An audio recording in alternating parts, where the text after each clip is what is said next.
Guys, I have something to admit. I like the Jurassic World movies.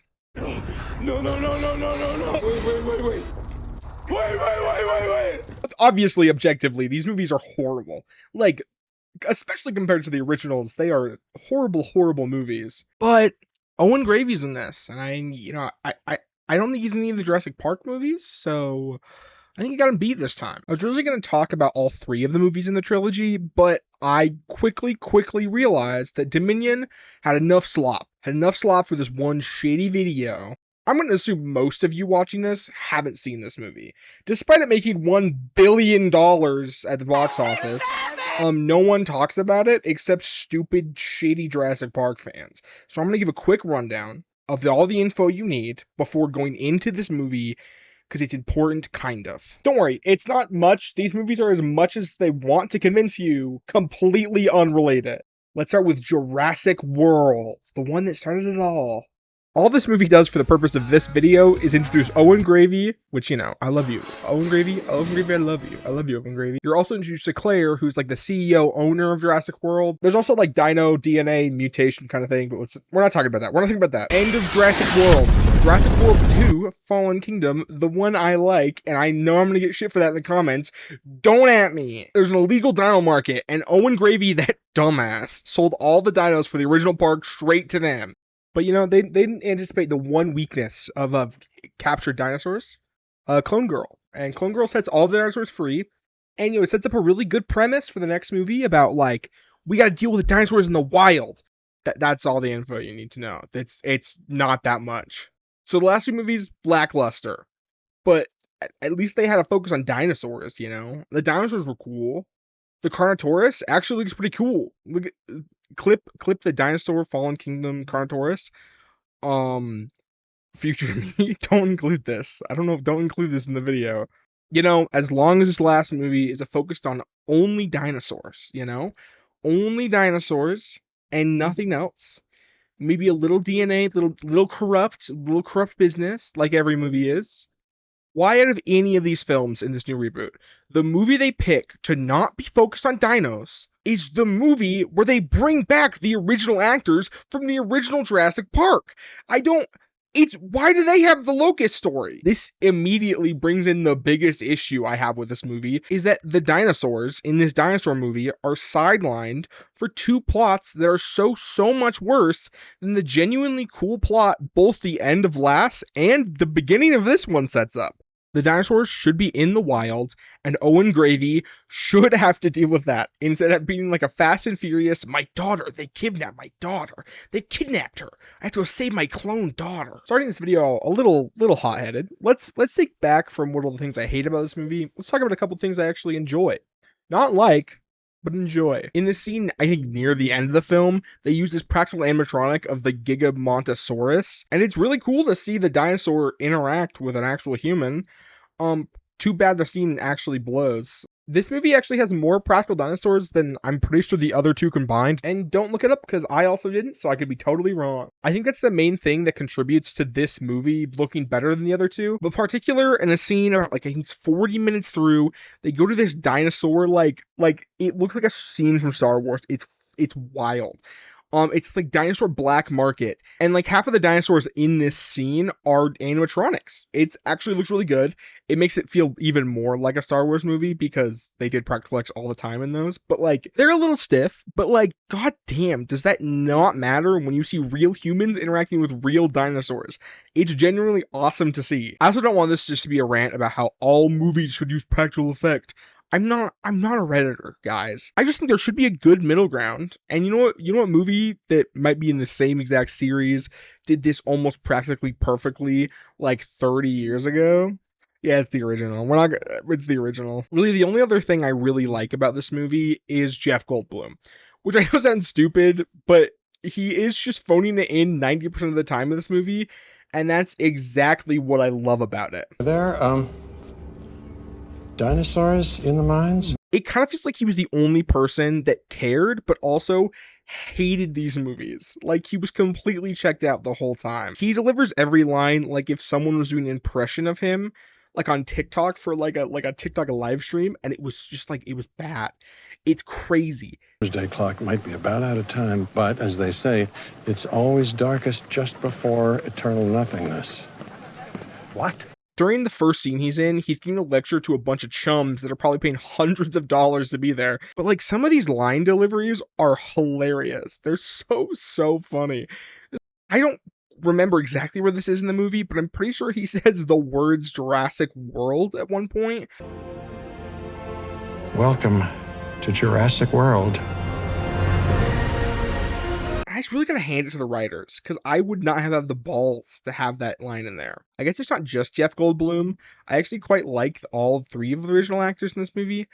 They all act almost as if they're some AI versions of themselves, but luckily this movie was pre-AI, so the slop was human-made. Look at you, and look at me, and look at you. And that's it for the things I enjoyed about this movie. Now here's the reason that probably half of you clicked on this video, what I really hate about this. Okay, first, this movie is 2.5 hours long. Let me tell you, it feels so much longer. The first 40 minutes is a complete slog. They live in a forest because the illegal dino poachers are after the clone girl for some reason. I don't really understand why.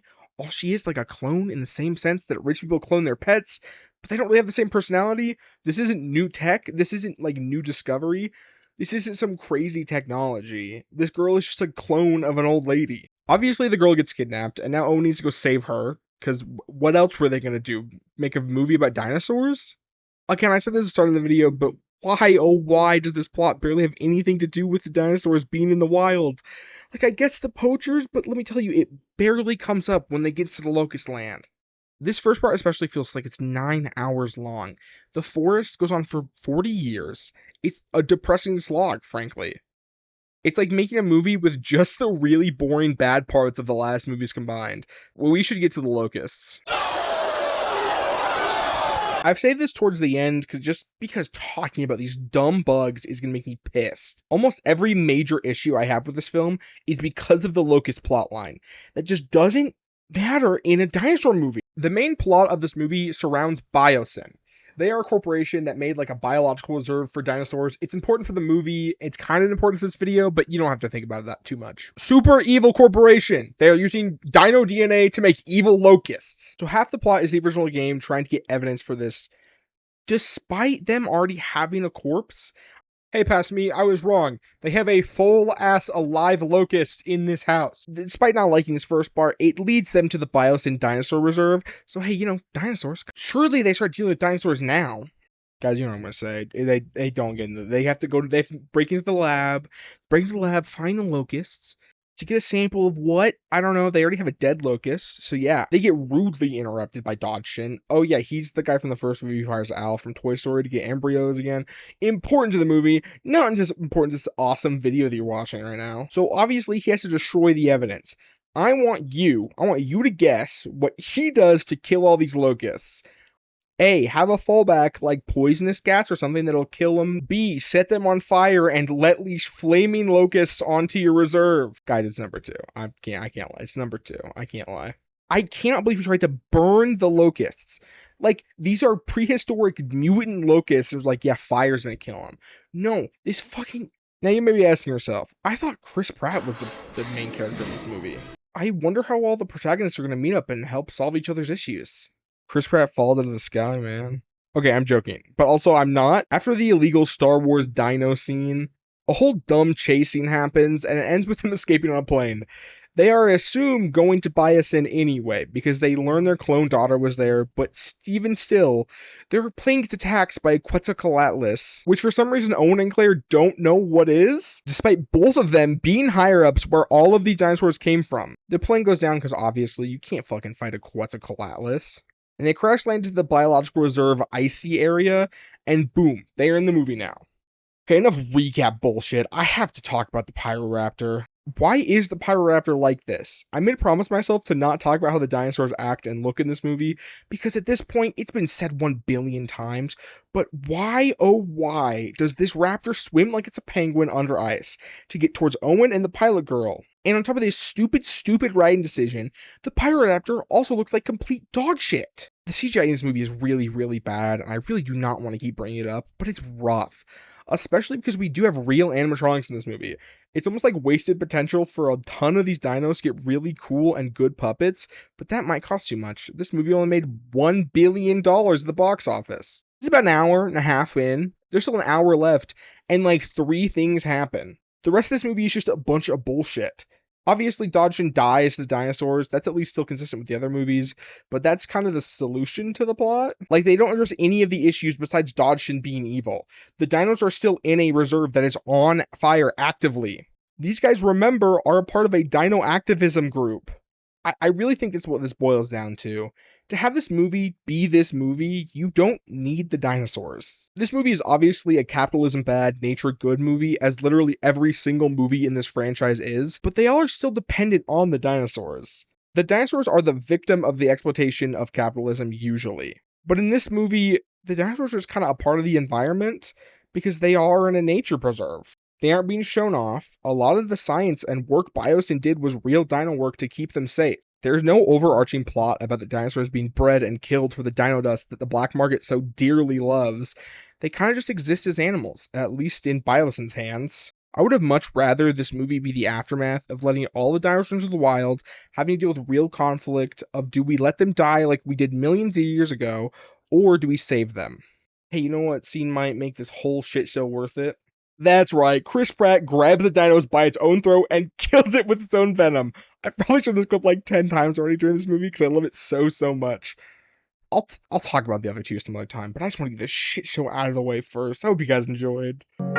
Here's to the ones that we got. Cheers to the wish you were here but you're not. Cause the drinks bring back all the memories of everything we've been through. I didn't mention this in the review, but the T-Rex from the original movie and this other dinosaur fucking killed the Gigantamasaurus for no reason. Like, seriously, I don't know why they killed this dinosaur. Typically, if a dinosaur dies in these movies, it's because they're like a hybrid or something. But he isn't even a hybrid or anything. He was just acting like a normal animal act. He was scared. Toast to the ones here today. Toast to the ones that we lost on the way. Cause the drinks bring back all the memories. And the memories bring back you. I know I already interrupted the outro, but god, the last scene with Owen, where he's looking to the field at Blue, is so fucking funny. It reminds me of the end of the last Venom movie. I won't forget you, Blue. And then it's revealed in the next movie that all of the dinosaurs in this movies are dead. So rip Blue and maybe the clone girl because she was made the same way the dinosaurs were. There's a time that I remember when I did not know no pain. When I believed in forever and everything would stay the same. Now my heart feels like December when somebody says your name. Cause I can't reach out to call you, but I know I will one day.